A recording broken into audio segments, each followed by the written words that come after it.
Hello aspirants, welcome to UPSC olympiad. अब हम continue कर रहे हैं थर्ड लेक्चर पार्लियामेंट का थर्ड पार्ट। ठीक है, इसमें हम पढ़ेंगे राज्यसभा की पोजीशन के बारे में। ठीक है, राज्यसभा के कुछ स्पेशल फीचर्स हैं, राज्यसभा की कुछ स्पेशल पावर्स हैं, उनको हम देख लेते हैं। यहाँ पर राज्यसभा का एक रोल होता है रिवाइजिंग चैम्बर की तरह। रिवाइजिंग चैम्बर मतलब कि अगर कोई बिल लोकसभा से पास हो रहा है तो वो राज्यसभा में जब आता है तो उसको एक तरीके से ये लोग रिवाइज करते हैं। ठीक है ना, रिवीजन हो जाता है कि उसमें चीज़ें सही हैं या नहीं है। ठीक है, देन उसके बाद फेडरल चैम्बर होता है ये राज्यसभा जो होता है, क्योंकि इसमें स्टेट्स का रिप्रेजेंटेशन होता है। ओके, फिर यहाँ पर ये कंटिन्यूस चैम्बर होता है। फॉर एग्जांपल अगर लोकसभा डिसॉल्व हो गई है तब एक हाउस हमेशा काम करेगा, वो रहेगा राज्यसभा। देन उसके बाद इसमें कम लोग रहते हैं लोकसभा के कंपेरेटिव, तो फिर यहाँ पर डिस्कशन भी अच्छे से हो जाते हैं, वर्किंग अच्छे से हो जाती है। देन उसके बाद chamber not concern with the government formation. अब इस चैम्बर में जनरली गवर्नमेंट फॉर्मेशन नहीं देखा जाता है ना। मतलब क्या कि जो भी पार्टी और जो भी गवर्नमेंट फॉर्म होती है वो लोकसभा के बेसिस पे होती है, लोकसभा में मेजोरिटी होनी चाहिए। ठीक है, तो यहाँ पर पॉलिटिक्स थोड़ी कम चलती है इस वाले हाउस में। ठीक है, और फिर यहाँ पर chamber of securing executive accountability.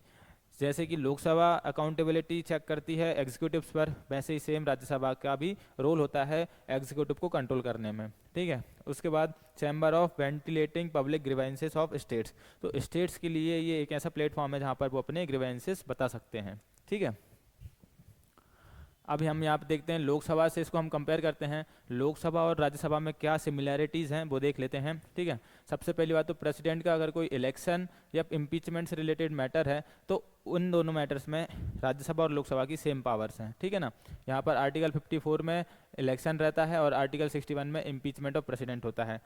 दोस्तों अभी हम सिर्फ पार्लियामेंट कवर करेंगे, देन उसके बाद अगले लेक्चर्स में हम प्रेसिडेंट भी कंप्लीट करेंगे, प्रेसिडेंट प्राइम मिनिस्टर पूरा पॉलिटी कंप्लीट करेंगे। ठीक है, देन इसके बाद सेम पार्लियामेंट्री प्रिविलेज मिलते हैं राज्यसभा को जो कि लोकसभा को मिलते हैं। ओके, और राज्यसभा भी अपने अगर प्रिविलेजेस हार्म हो रहे हैं तो वो कंटेम्प्ट के केस या कंटेम्प्ट के लिए पनिश कर सकती है लोगों को। उसके बाद इसका रोल होता है लोकसभा और राज्यसभा मिलकर ही सुप्रीम कोर्ट का जुरिडिक्शन एक्सटेंड कर सकते हैं या यूपीएससी का जुरिडिक्शन एक्सटेंड कर सकते हैं। इमरजेंसी के केस में भी सेम पावर्स रहती हैं। इमरजेंसी आर्टिकल 352 और 356 में है। ओके, यहाँ पर वाइस प्रेसिडेंट का इलेक्शन जो होता है या उसका रिमूवल जो होता है उसमें भी सेम पावर्स रहती हैं राज्यसभा और लोकसभा के पास, लेकिन यहाँ पर राज्यसभा के पास थोड़ा स्पेशल पावर रहती है।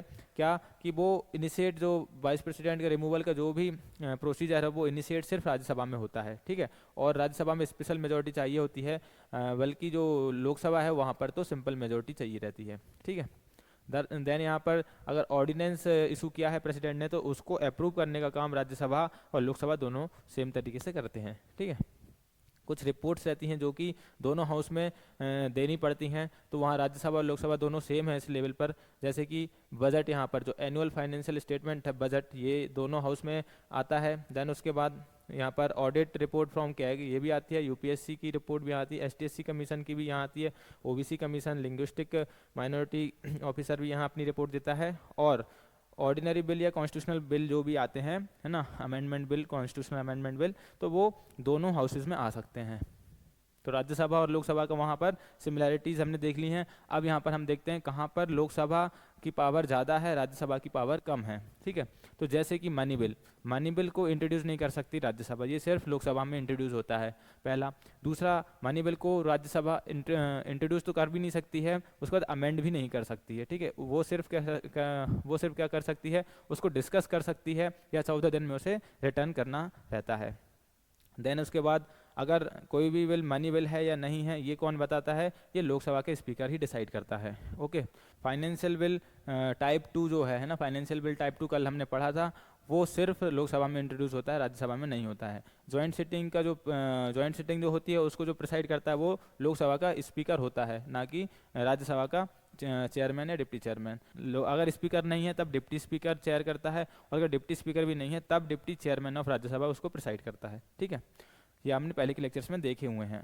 देन उसके बाद कोई भी रिजोल्यूशन जो कि नेशनल इमरजेंसी को डिसकंटिन्यू अगर करना है, ये सिर्फ लोकसभा अगर अकेला ऐसा कोई रेजोल्यूशन पास करती है तब भी इमरजेंसी एंड हो जाती है, मतलब राज्यसभा का रोल नहीं होता है इसमें। देन उसके बाद बजट को ये सिर्फ डिस्कस कर सकता है राज्यसभा, उस पर वोट वगैरह नहीं कर सकता है, ठीक है।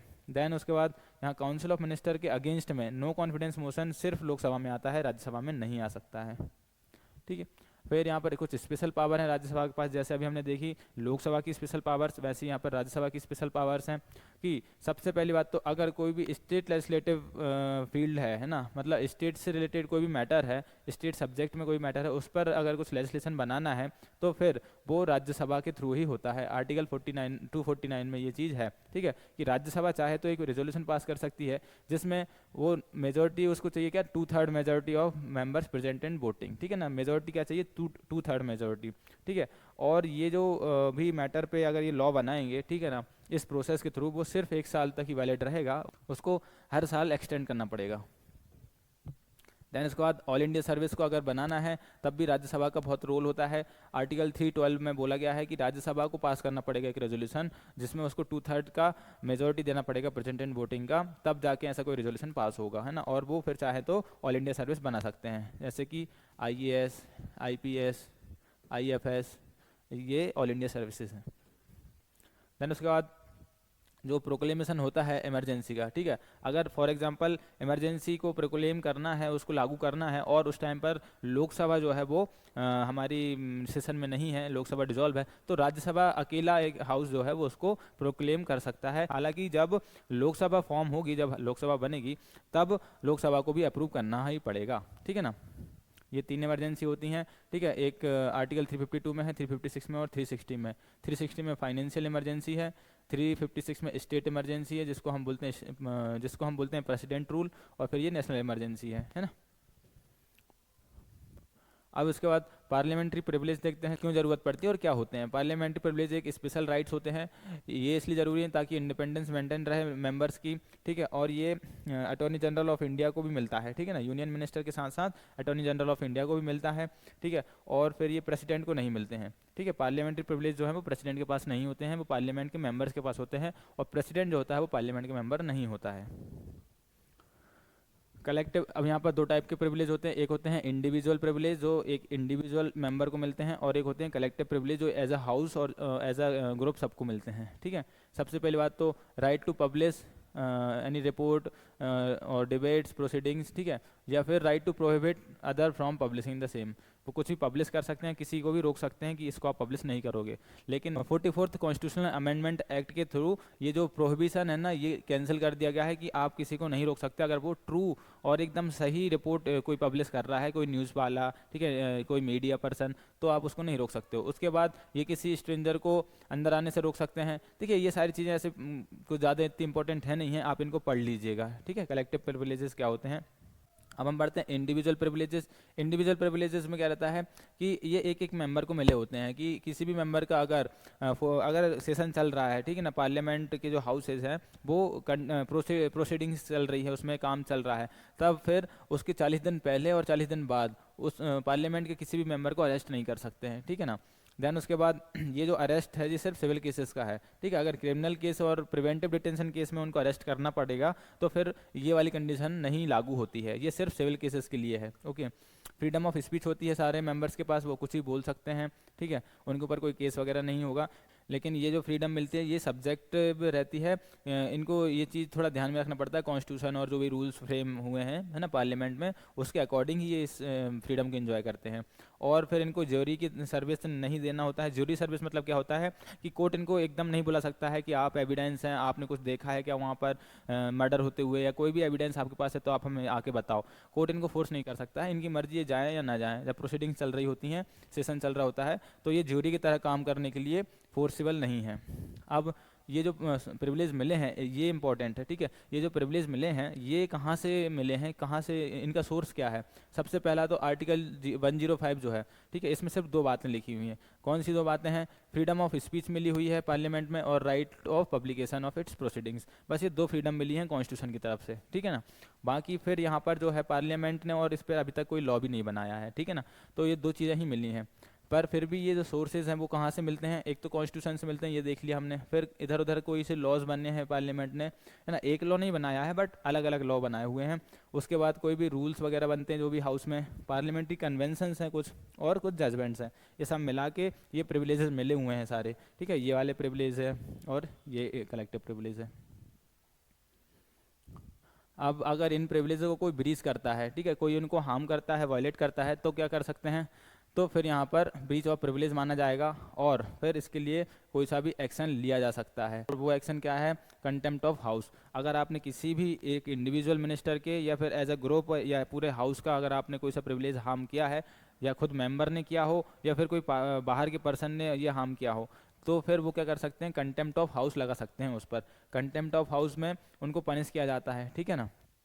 अब यहाँ पर punishment in case of breach of privileges और कंटेम्प्ट ऑफ द हाउस, क्या क्या पनिशमेंट रहती है। पहली बात तो हाउस उस पर्सन को बुला सकता है कि आप यहाँ आके सामने बात करो, ठीक है। देन उसके बाद उनको वो एब्डोमिनेशन, रेप्रीमाइंड या इम्प्रिजमेंट कर सकता है, ये 3 का कंडीशन है, ठीक है। उसके बाद ये डॉक्ट्रिन जो है वो ब्रिटिश पार्लियामेंट से एसोसिएटेड है, ब्रिटिश पार्लियामेंट से हमने ये चीज़ सीखी है।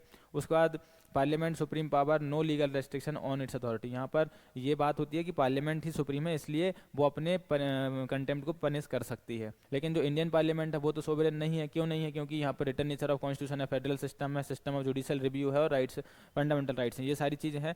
बट हालांकि बट फिर भी यहाँ पर जो पनिशमेंट है वो दे सकता है हाउस या पार्लियामेंट, ठीक है। अब पार्लियामेंट के क्या क्या रूल हैं, बहुत सारे रूल हैं, देख लो ये सारे, ठीक है। अकाउंटेबिलिटी फिक्स करता है ये एग्जीक्यूटिव पर, है ना। कैसे अकाउंटेबिलिटी फिक्स करता है, जैसे कि लॉ पास करना है तो फिर पार्लियामेंट में लॉ पास होता है। उसके बाद फिर कमिटीज़ की रिपोर्ट्स रहती हैं, ठीक है। उसके बाद फिर इनको नो कॉन्फिडेंस मोशन के थ्रू ये लोग क्वेश्चन आर, 0 आर ऐसे करके ये बहुत सारे इंस्ट्रूमेंट हैं जिससे अकाउंटेबिलिटी फिक्स हो जाती है। लॉ मेकिंग है ना, पार्लियामेंट लॉ बनाता है, सबसे मेन पर्पस तो उसका यही है। देन उसके बाद फाइनेंस को कंट्रोल करता है, बजट जो आता है वो फाइनेंस को कंट्रोल करते हैं। डेलिब्रेशन, बातें करते हैं, ये डिस्कशन करते हैं, ठीक है। देन उसके बाद कॉन्स्टिट्यूशनल अमेंडमेंट एक्ट ये लेकर आते हैं। और फिर इलेक्टोरल फंक्शन भी है इनके पास, जैसे कि प्रेसिडेंट के इलेक्शन ये करवाते हैं, वाइस प्रेसिडेंट का इलेक्शन ये लोग करवाते हैं पार्लियामेंट, ठीक है ना। और जुडिशियल फंक्शन भी है इसके पास, क्या है, impeachment of president, vice president, जज, और कंटेम्प्ट ऑफ हाउस जो होता है उसमें भी ये पनिश कर सकते हैं। तो ये उसके जुडिशियल फंक्शन हो गए, ये अलग अलग टाइप के फंक्शन हो गए हैं, ठीक है ना। अब मैं यहाँ पर आपको बहुत ही काम की जानकारी देता हूँ। 4 जनवरी 2026, ठीक है, संडे को इंदौर में ऑफलाइन और ऑनलाइन भी यूपीएससी ओलंपियाड एक फ्री ओपन मॉक टेस्ट करवा रहा है, ठीक है। ये वाले QR कोड पे आप स्कैन करके रजिस्टर कर सकते हैं। इसमें आपको यूपीएससी प्रीलिम 2026 के लिए पैटर्न पर पूरा टेस्ट मिलेगा। इसमें आपको जीएस रहेगा फुल लेंथ और सीसेट रहेगा, ठीक है ना। बहुत शानदार टेस्ट है ये, इसको आप ज़रूर दें, ठीक है। क्योंकि क्या है ना, तैयारी आप पढ़ने से सिर्फ नहीं होती है, प्रैक्टिस करने से होती है। और अच्छे शानदार टेस्ट अगर आपको मिल जाए तो फिर आपकी तैयारी में 4 चांद लग जाते हैं, ठीक है। तो इसको जरूर रजिस्टर करें। और अगर आप यूपीएससी ओलंपियाड से जुड़ना चाहते हैं तो ये टेलीग्राम चैनल है हमारा, ये हमारा व्हाट्सएप नंबर है, और फिर ये हमारी इंस्टाग्राम आईडी और यूट्यूब चैनल है। Thank you so much, subscribe करके जरूर जाएँ।